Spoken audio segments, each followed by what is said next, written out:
the National Testing Agency, NTA, conducted the CUET UG 2024 examinations via computer-based and pen and paper format from May 15 to 29, 2024.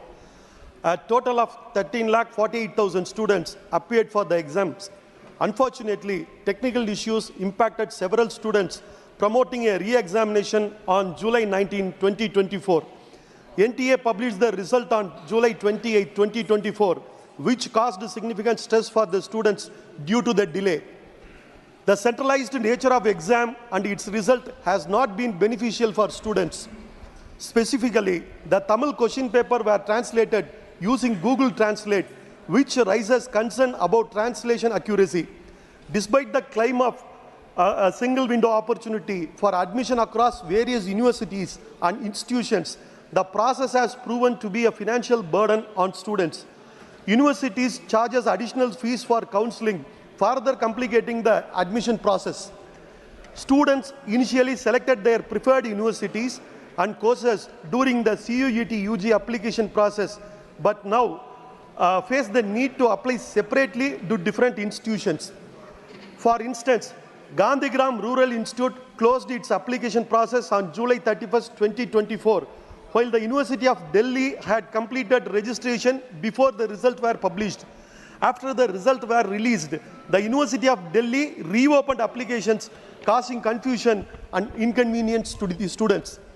I call upon this union government to implement a unified counseling system for CUET UG administration akin to the Anna University model.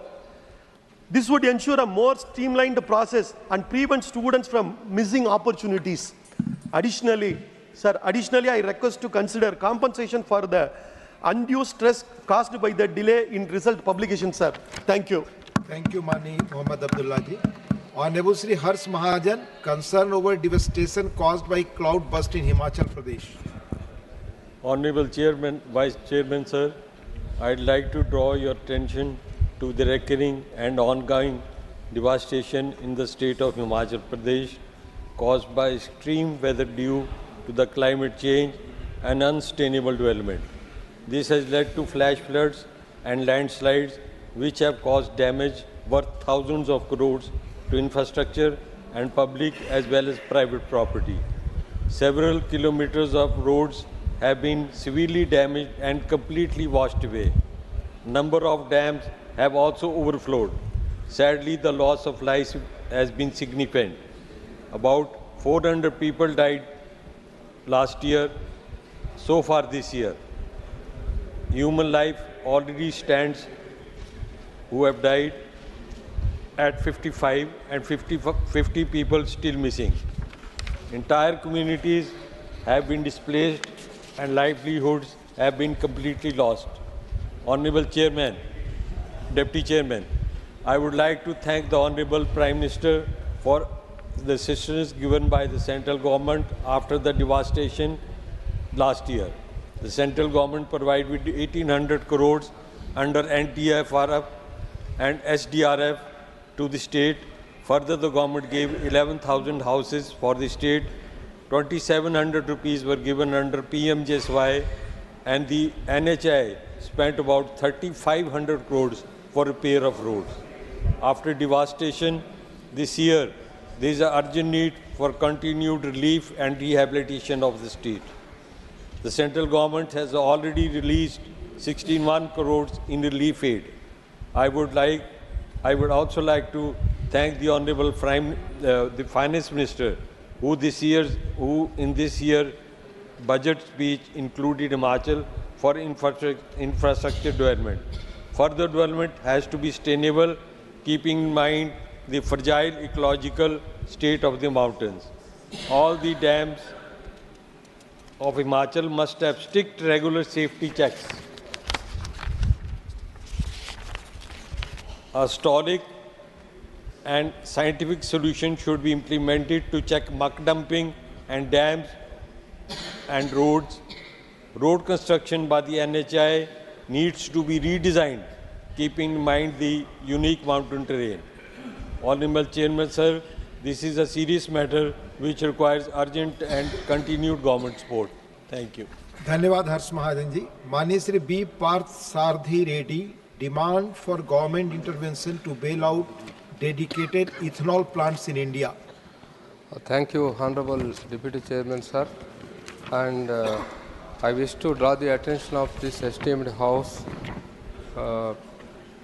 about the burning issue pertaining to the 131 dedicated ethanol plants signed the long-term agreement with the central government to set up, manufacture and supply of ethanol as a part of the biofuel policy, with the investment of about 25,000 crores and generated the employment potential to the extent of about 2 lakh directly and indirectly. Sir, I would like to give a brief background on grain ethanol industry. Prior to 2018, Government of India was dependent solely on ethanol derived from molasses to meet the fuel blending needs. Realizing that ethanol supply from sugarcane will not be adequate to meet the ambitious E20 blending target by 2025, in June 2018, government introduced a new biofuel policy and encouraged using damaged food grains. Sir, government also introduced at the same time a policy to supply surplus rice from FCA at a fixed price to DEPs and linked it to price paid by the oil marketing companies for supply of ethanol. Government needs around 1,000 crore liters of ethanol to meet the E20 blending target by 2025.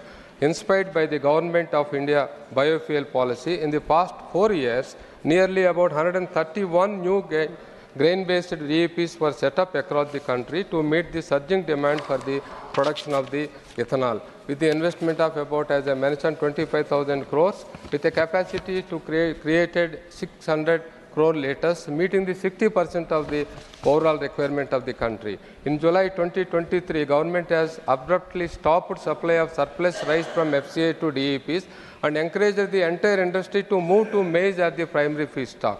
This has created a shock wave in the DEP industry, while another blow was price increase of the broken rice and the damaged rice from 21 rupees to 29 rupees, and also at the same time maize price increased from 21 rupees to 29 rupees. Though the government taken care of the price hike of maize and broken rice while fixing the ethanol price, it is not in proportional of actual price hike, resulting the industry as unviable. Government has permitted import of maize under the tariff relief quota by another industries, feed industry, not for use by fuel ethanol units. Sir, shortage of the feedstock is threatening the entire DAP industry and also adversely impact government's ambitious E20 biofuel blending target. Sir, therefore, I urge the government to restore supply of the broken rice and surplus rice through FCA, which was abruptly stopped. Sir, second, allowing the DAP industry to import maize under the tariff relief quota as applicable for other feed industry. Fixation of the ethanol price in proportion to the prevailing price. It's over now.